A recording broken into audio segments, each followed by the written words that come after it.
আসসালামু আলাইকুম প্রিয় বন্ধুগণ, এটা হচ্ছে গিয়ে একটা ডোরিয়ান ফল। দেখতে অনেকটাই কাঁঠালের মতন, কিন্তু কাঁঠাল যেমন তো এটা অনেক হেভি, অনেক ভয়ঙ্কর। কাঁটাগুলো এত হেভি আর ভিতরে চামড়াটা অনেক মোটা।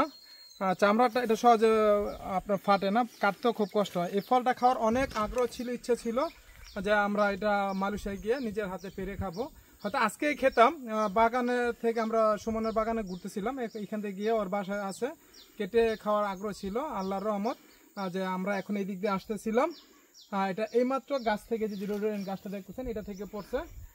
টাইমিংটা আল্লাহর কাছে শুক্রিয়া, টাইমিংটা এমনই ছিল আমরা আসার ঠিক 2 থেকে 3 সেকেন্ড পূর্বে এটা পড়ছে। যদি একটু লেট করে পড়তো তাহলে হয়তো আমাদের শরীরে পড়তো, আর যদি কারো শরীরে পড়ে সে তার অবস্থা শেষ। তাকে হয়তো মাথায় পড়লে তাকে বাঁচানো যাবে কিনা জানি না, শরীরে পড়লে হয়তো বাঁচবে, কিছু হবে না, কিন্তু হাড়গুড় ভেঙে যাবে।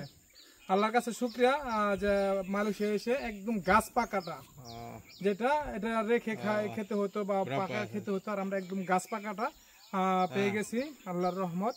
আর এও শুক্রিয়া যে আমাদের শরীরে পড়ে নেই, খুব ভাগ্যবান আমরা। এটা খুব একটু সুস্বাদু ফল। দেশ থেকে অনেক আগ্রহ ছিল, ইচ্ছা ছিল যে মালয়েশিয়া এসে আমরা রামবুটান এবং ডোরিয়ান দুইটাই খাবো। রামবুটান খেয়েছি এবং দেশের জন্য নিব, আর আজকে খুব মজা করে এই ডোরিয়ান ফলটা আমরা দুই বন্ধু খাবো। আসসালামু আলাইকুম।